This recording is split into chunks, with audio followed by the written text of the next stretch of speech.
Welcome. I'm Kelli. I am a mindfulness educator. I've been in the field of education for nearly 20 years and have been practicing mindfulness for myself in nearly the same amount of time. Currently, I work at a school in the South Bronx in New York City as the mindfulness teacher, and I also work with teachers to support them in bringing mindfulness to themselves and exploring mindfulness in their classrooms and their school communities. What I want to say today is that let's explore some questions. Let's explore some key questions about mindfulness and mindfulness in education. And really, for the past 5 to 10 years, mindfulness has kind of exploded. And we can see many books on mindfulness in education. We see apps, articles. And so now we might take a look back and see what key questions are important to ask and see if we can examine some pitfalls and perhaps what our blind spots might be. And also really look at how radical mindfulness in education might be. What is its true potential?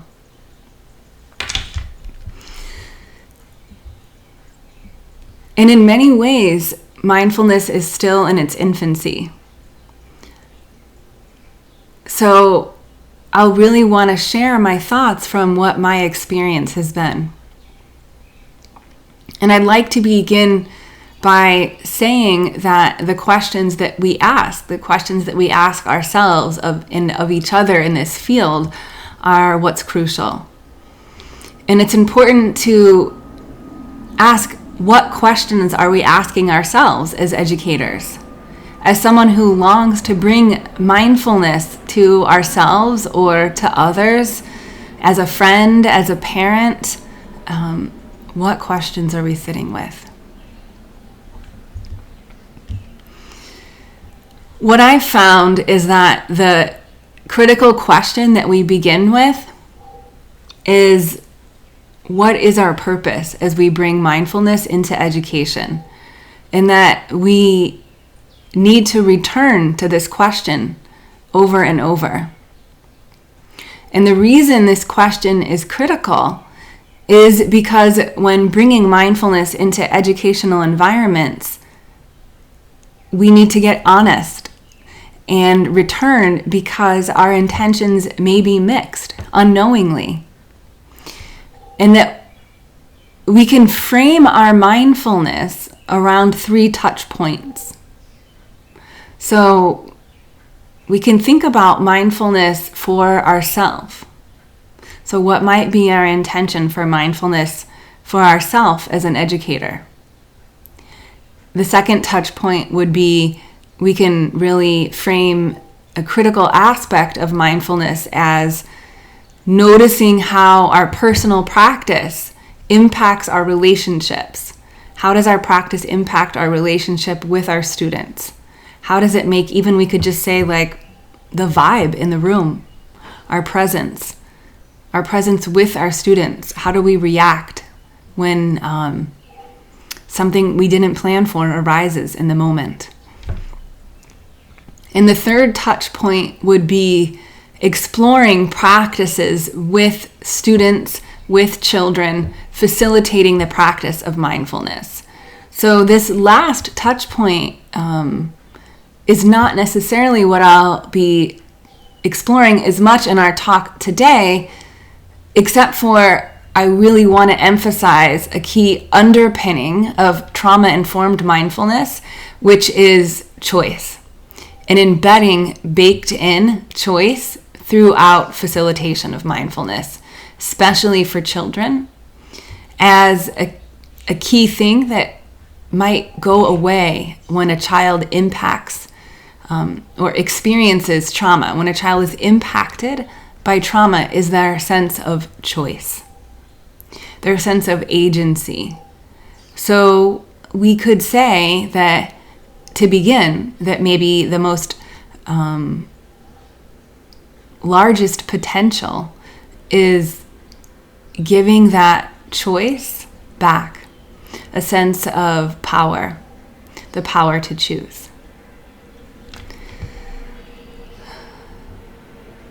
So to back up a little bit, if we aren't exploring mindfulness for ourselves personally as educators and in relationship with our students, then we aren't exploring mindfulness in education at all. Our own understanding of the practice is where it begins. And it must be the priority. Our relationships must be the priority over imparting or exploring practices with children. So, meaning, if we don't prioritize the relational piece of mindfulness, we will bump up again against children thinking that mindfulness is not for them.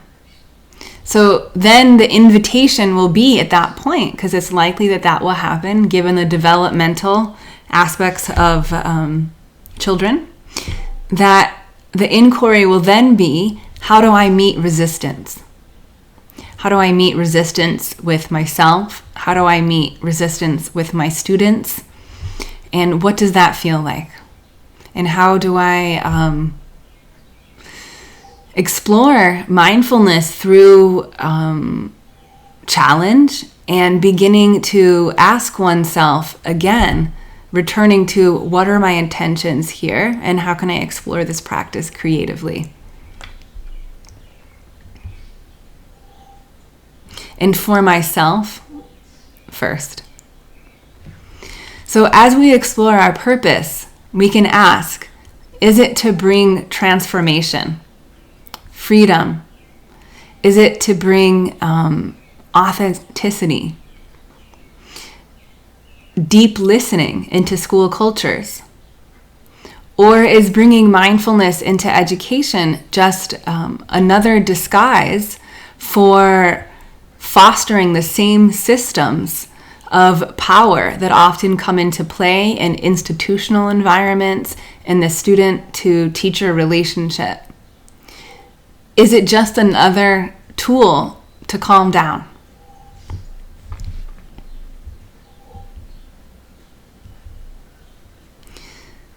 If we're drawn to bringing mindfulness into educational environments, this is the question we are responsible to return to.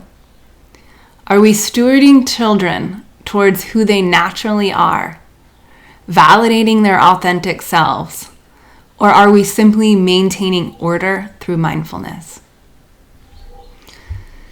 So, if you are at all curious about mindfulness for yourself as an educator, I urge you to observe your intentions non-judgmentally and see how they play out in the moments again and again, and unpack your intentions, your purpose, and notice when our own conditioning arises.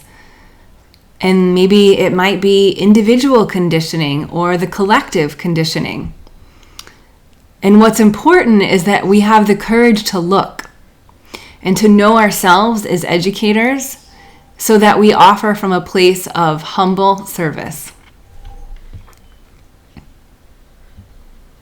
The next critical question that we ask is, what is the inner work of an educator? So even asking this question is radical and transformative. I know I didn't have the space so much to answer that in my teacher education program. So what is the specific inner work of someone who's practicing mindfulness, or of an educator in particular? So I always begin with Parker Palmer's statement in his book, The Courage to Teach. And he says, you teach who you are. So then we're confronted with the wide impact that how we show up in the room deeply impacts who's in it. Especially if everyone else is anchoring to us.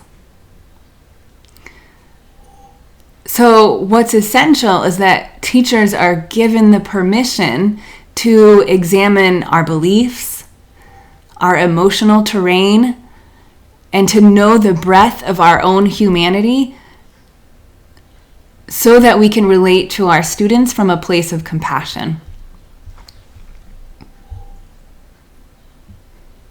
Similarly, we are who we spend time with. In the context of educational environments, what is the felt sense and power of a mindful community? Children don't have the choice to opt in into many of their relationships. With compassion, we can ask, how are we showing up as teachers? How are we living in our bodies, our minds, and our hearts when we're in the company of children?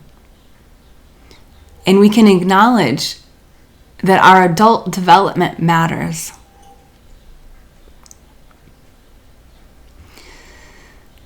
Our inner work is knowing moments of pause, waiting and looking at our impulses.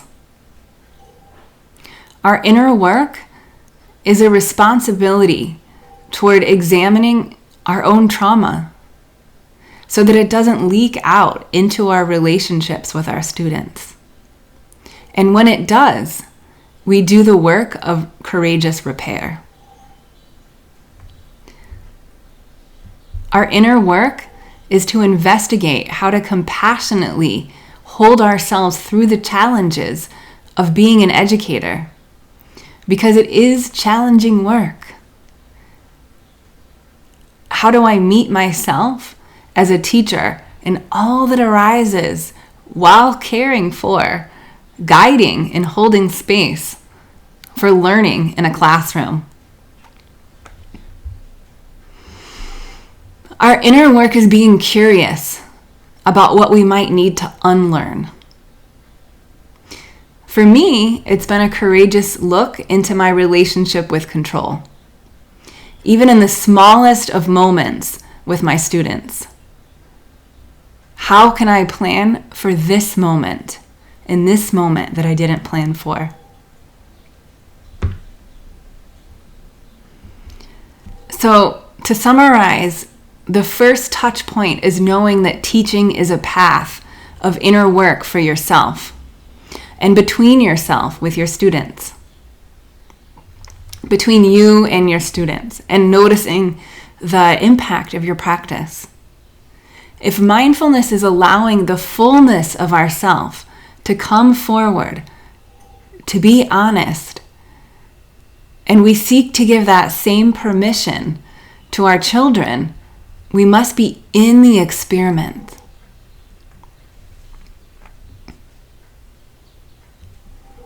So the second potential that I want to explore is this potential that we call post-traumatic recovery. So many children in the world today have experienced moments, so perhaps single incident or complex long-term trauma. So as we know, there is a feeling after trauma of losing your agency, your sense of control over a moment. So having an environment that is supportive of noticing our inner world, allowing small moments that illuminate how we're feeling, where emotions are living in our body, and a space for exploring a variety of practices that allow us to care for our difficult emotions would be significant for many children that experience trauma. So herein lies the potential for fostering more empathy in the world. As children are allowed to feel challenging emotions, perhaps even see the wisdom in them, and as teachers are encouraged to know their full humanity, and professionally through the invitation of mindfulness. So this would be mindfulness in education, that it would be where a world allows a girl who maybe practices mindfulness in the group context, gets in touch with a part of her that's angry, and can share in the group context what she noticed was that anger and how her body felt, or maybe her heart is sad and maybe her heart feels bruised, a yellow bruising. She can get specific and know her heart or know her difficult emotions and share them in the group context, have them be held in a safe and trusting way. To be a girl in this world and stand up and say, I noticed I felt anger, and have that validated and have someone say, and that's okay. That is radical and transformative. So, one potential then, as we move further into this exploration of trauma, of knowing our body, knowing our emotions, is giving children the opportunity to explore really deeply, but in the smallest of moments, their inner knowing. So it could be explored in something as simple as we begin our practice today, see if it feels right to close your eyes or open them. See if it feels right to sit up or lie down. Would you like to move your body in smaller circles or larger circles? Would you like to move a little faster or slower? And if your arms want to move in smaller circles, how does your body know?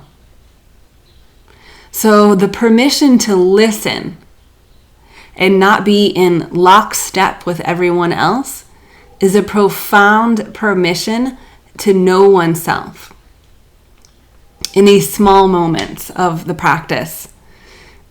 In my classroom, I have a poster that says, if it doesn't feel right, then we stop and we check it out and we make a choice. So we might stop and check it out, and it might be something like take a break or pause and take a breath. It might be continue onward. But it is the built-in permission to ask oneself, is this moment, is this teaching, is this instruction right for me? Is it not right for me? Or am I just not sure? Do I need to check in? And that has landed incredibly profound as a teacher, as I assess how the facilitation is going based on, are my students following their inner knowing, or are they just following me? So a key question I ask them is, let's check it out together. I'm not sure if this looks right or feels right for you. How does it feel for you in your body? What is your body telling you?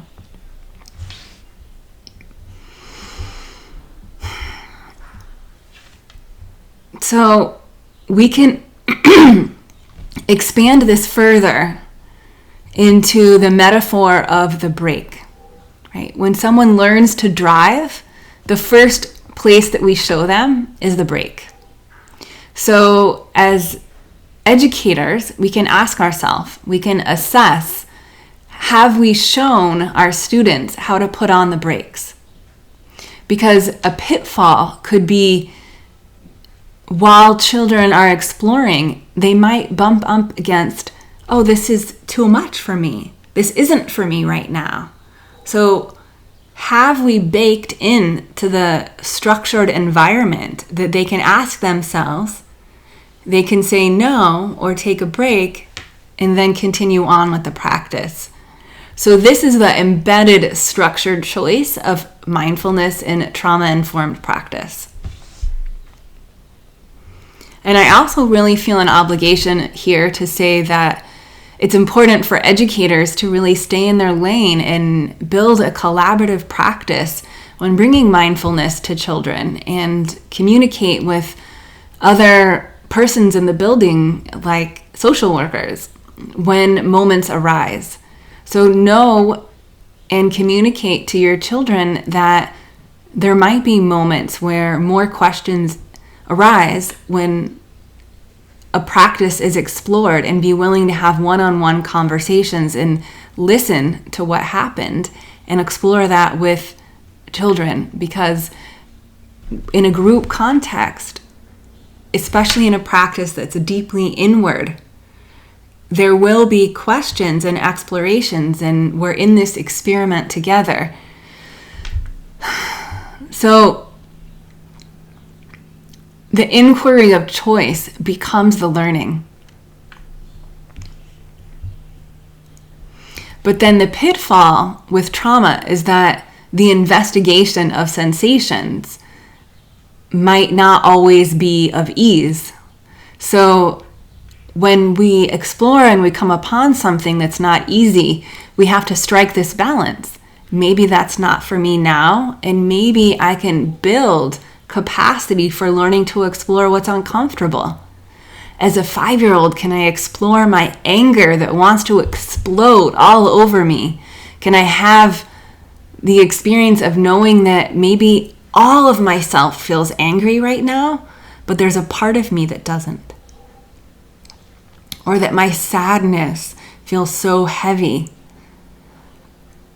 But sharing it in the group context makes me feel known and seen. So there is an allowing of being with our experience when inviting children to see their emotional terrain as visitors, and to allow it all. That is part of the key thread, right? In education, when I first became an educator, we used to call feelings positive and negative. And now it's comfortable and uncomfortable, or pleasant and unpleasant. And we can invite them all as visitors in our house and get curious. I would say that would be another keynote, is the opportunity to be curious.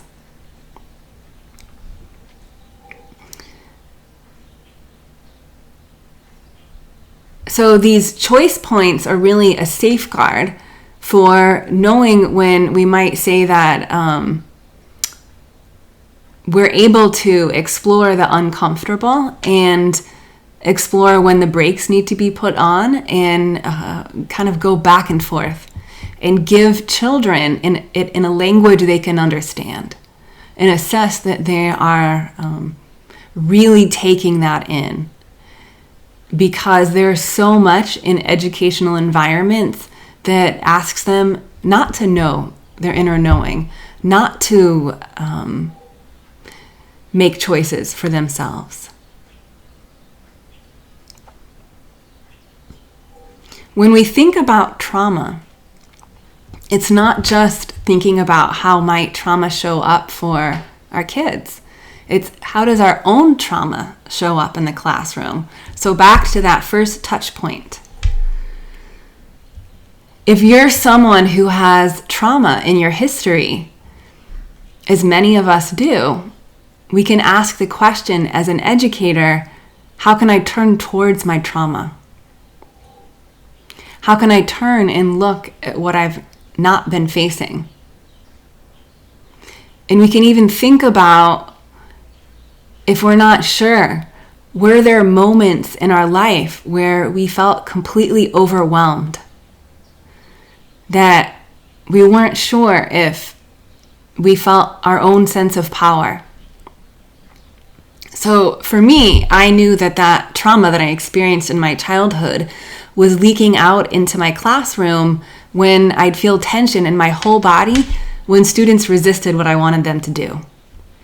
I started to take in the reflections of others, including, or most importantly, my students. I started to see them as teachers, to take their resistance as information and insight, and often wisdom, and to let go of this image of me standing in front of the room giving directions. I started to invite them into an experience and give them multiple entry points and exit points for their participation. those moments were part of my mindful teaching practice. And the gift of those moments was where my students started exploring their inner knowing. Was when I was able to step back and give them more space, give them more power.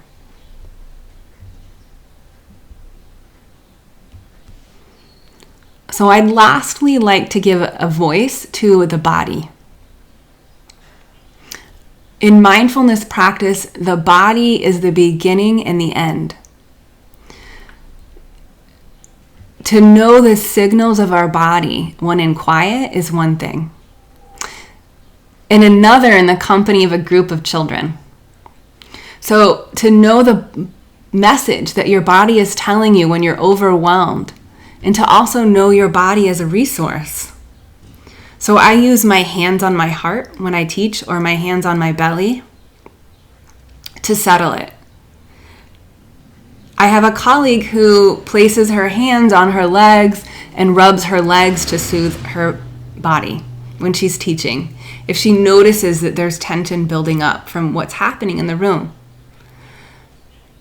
So it's an important inquiry to ask, what is it that brings you into presence? What is it that brings you into your own body? And explore that. What allows you to settle? If we'll be the anchor for others, it's important that we get intimate with what allows us to settle.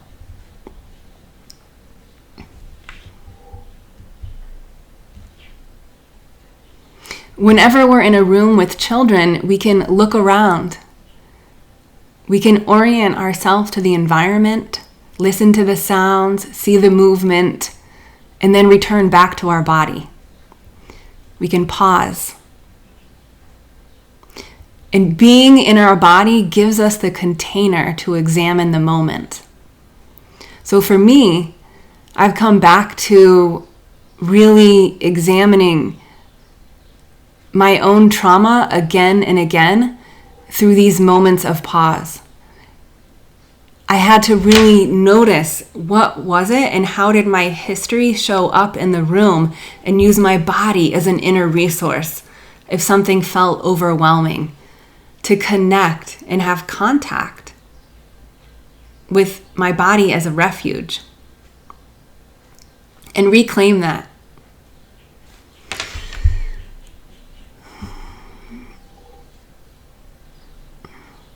So one other last thought is to check our own beliefs. I use my own experience as a white teacher in the South Bronx, so mostly Black and brown students in the US. And over the years, I've really thought about what that means and what input I've taken in. So there's this notion, this idea of saviorism. And it's been important for me to really look and see maybe what information contributed to my own conditioning through the media. So growing up on Hollywood movies, for example. And it's important to think about how those movies impact our intentions as an educator. Again, back to why are we interested in bringing this work into educational environments? So am I seeing the gifts of each child? Their worthiness is internal. And the strengths of each family. There's nothing I'm giving my students that they don't already have. And nothing I'm there to fix. And we have to remember that great intentions aren't enough. Because even if we have great intentions, doing harm through our unconscious beliefs is still possible. And this is why sensitivity in our body is the beginning and ending of practice, especially in the room with children. Our body is giving us information. When something doesn't feel right about even our own thought process, it can be a live moment where we say to ourselves, I'm thinking something about this student or person that is contradicting the nice things that I'm saying. And there's a sensory impact in our body when maybe we're out of alignment. So this is a long-term exploration with watching and sensing. But there is deep power in exploring the watching of our mind. And as we unlearn, there may be moments like this that we encounter, but our practice becomes the refuge. And then we make a pact with ourselves that becomes our honesty. And what's radical is the willingness to watch and explore absolutely everything. Especially as an educator, there will be a constant interruption in this process, but the commitment is to keep coming back and returning, to be there, to watch, without judgment, and notice how you're changed. For me, I'm completely different than I was 5 years ago, 10 years ago, 15 years ago as an educator. And to know that it's a marathon, not a sprint. So there's no quick fixes with mindfulness in education. Teaching is incredibly joyful and yet also incredibly uncomfortable. So it's important to keep coming back to awareness and watching the resistance that might arise.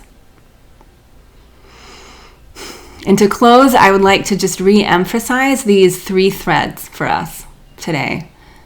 The practice begins with ourself, learning ourself, integrating choice in as many moments as we can. Even asking, how do you know? How does your body tell you? Wanting to say in closure is that while there are a lot of strategies, there's a lot of skills out there, and teaching at the level of strategy and skills is important. Offering activities to build things like empathy and kindness is critical, whether we're teaching a 3-year-old or a 25-year-old. What we need to ask, though, at the core is what we are offering, does it have choice embedded in it? Are we providing a space for a child to know themselves, to become themselves? To ask, is this right for me or is it not? To be in the not knowing. When our teaching provides the structure for this question, we're not imposing our power, but providing a healing space for the power to choose. Our purpose is service, to be in service of serving the inner knowing.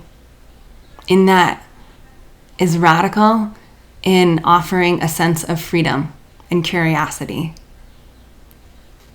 Thank you.